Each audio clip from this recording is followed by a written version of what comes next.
for me, it's about tomorrow because I woke up on East Coast time. So But just listening to what you were saying, Martin, it's exactly why I think this really is such an exciting time. Elizabeth Eisenstein, who's a professor at the University of Michigan, writes about the age of Gutenberg, printing, and the age really just post-Gutenberg. And she reminds us that before the printing press, the monks illuminated the manuscripts and gave copies of the Bible to the people that ought to have it. Not just anybody could have it, only the certain people would have it. There was order. The monks were like the reporters used to be. And then all of a sudden came this crazy idea of a printing press, and this fantastic thing called literacy began to take hold, and people didn't know, how do we trust print? How do we know what to believe? How do we know when anybody can print a book, when anybody can disseminate ideas? How do we go back to that kind of order?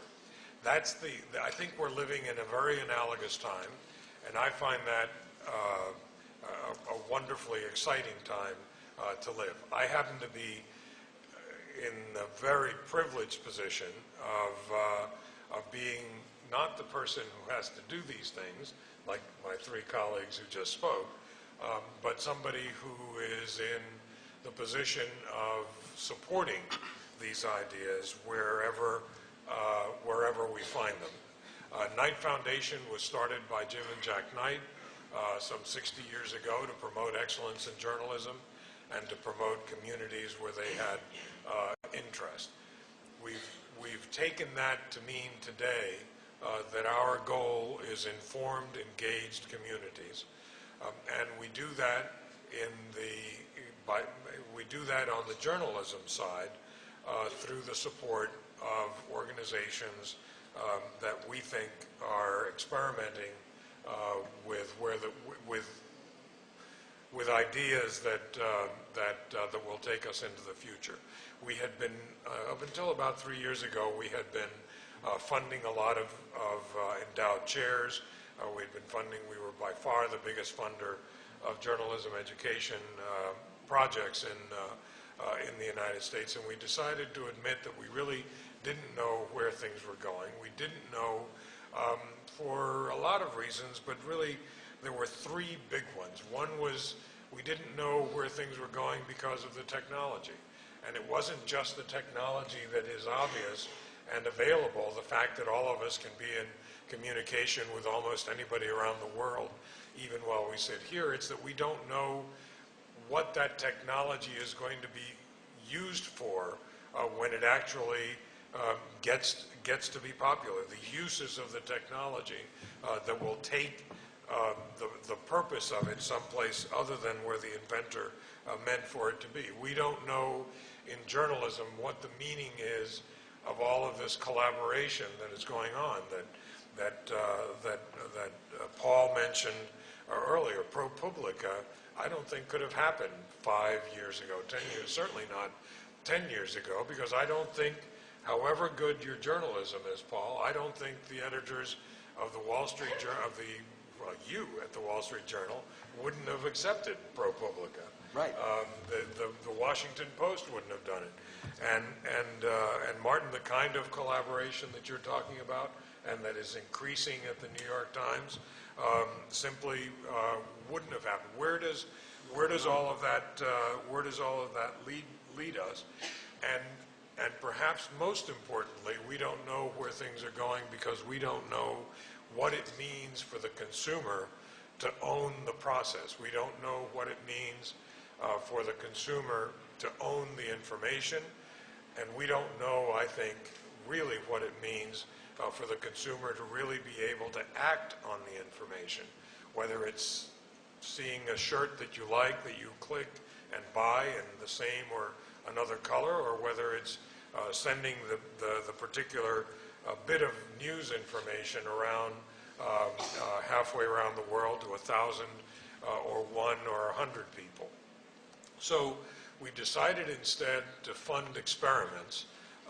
Instead of teaching best practices about a world we couldn't figure out, we decided to fund experiments and began by offering $5 million a year, and I would encourage any of you who have ideas to check it out because the window is still open for this year's contest.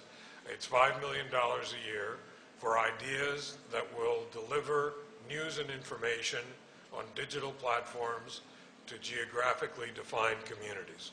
That is as simple and as complex as it sounds.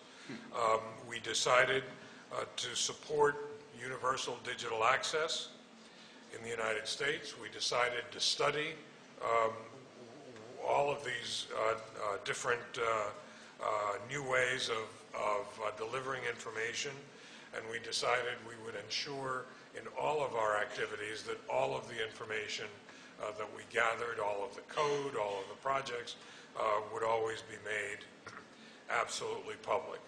So in the first place, the experiments, the News Challenge has spawned projects like that some of you may know about, some that were mentioned earlier tonight, projects like EveryBlock, Spot.us. Spot.us allows journalists to pitch their stories, say, I want to do, like a woman is doing now, she wants to do a story on a garbage patch in the middle of the Pacific Ocean. There is a possibility that the New York Times, so I read in the New York Times, might actually publish her story. She said she needed $10,000. She puts it up on Spot.us. People bid or people pledge in small amounts, and eventually she got the money and is doing the story. Is that by itself going to change journalism? I don't think so, but I think it's an interesting early experiment with allowing the users, allowing the readers to participate in deciding which stories get green-lighted, which stories actually will get done. And that project has moved from a startup in San Francisco, and we've moved it now to a second stage project at the University of Southern California School of Journalism and Engineering. We've been working with Tim Berners-Lee, who, with all due respect, as I mentioned to the Knight Fellows earlier today, with all due respect to Al Gore, Tim Berners-Lee actually did invent the World Wide Web.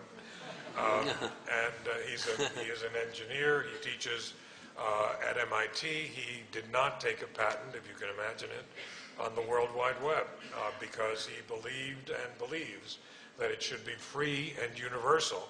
And his biggest concern is the lack of authenticity on the web.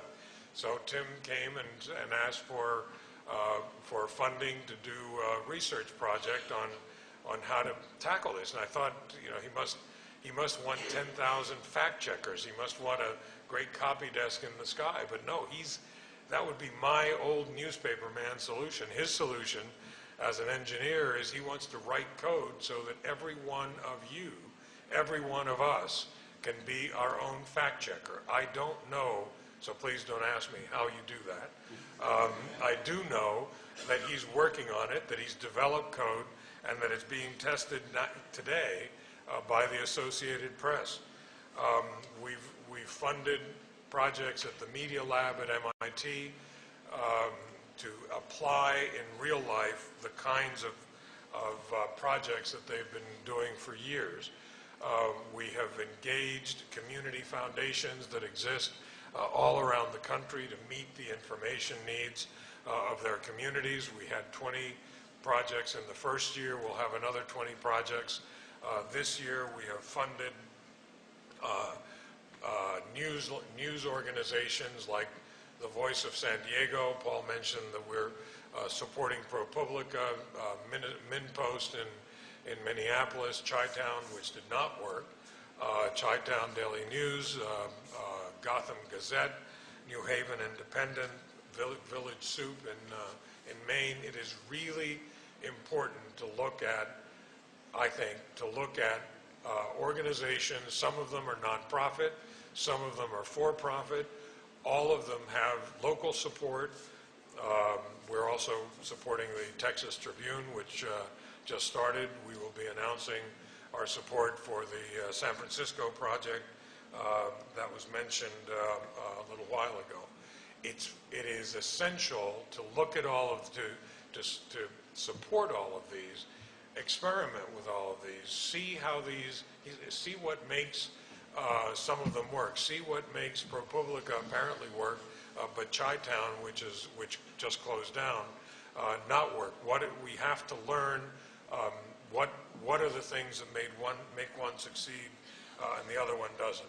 And then we've also engaged in a little bit of policy with the Knight Commission on Information Needs at the Aspen Institute, with the City University of New York, looking at business models and advocating as strongly as we can for universal digital access. It is a fact that today to apply for a job at McDonald's or at Walmart, you have to apply online. If you don't have access, you can't apply for a job like that. So who's talking about equality? And it's also a fact that some 40% of America doesn't have broadband access, and it doesn't have it because it is blocked from having it by poverty, by living in rural areas, or often because of age. And so this, it seems to us, is a good and proper place for government to step in, not to subsidize newspapers, in my belief, not to talk about content, not to be the provider of information, but to be the creator of the network on which information rides, to ensure that 100% of Americans have universal digital access, as surely as 100% of Americans are able to ride on the interstate highway system that was built during the Eisenhower administration. And they didn't care whether you drove a Ford or a Cadillac. They didn't care whether you drove for commerce or for pleasure. They did care that the nation be connected be interconnected with a network of roads. And you could even make, going back 100 years before that to the Lincoln administration, doing essentially the same sort of thinking with the railroad that connected the east and the west of the United States. In 5 years,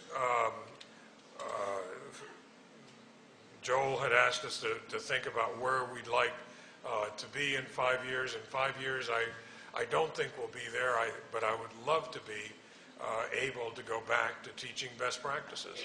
And I don't think we'll be there because, as a professor at MIT recently put it, on a scale of 1 to 10, with 10 being a mature ecosystem of media, of new media, we're probably somewhere around 2. We're probably just beginning to figure out, we're beginning to figure out how these things that used to be science fiction actually are real and how we might actually begin to use them. But eventually that's our hope, and teaching the full, accurate, contextual search for truth in a digital age will be great work for this foundation, maybe not in 5, but in 15 years from now. Thank you.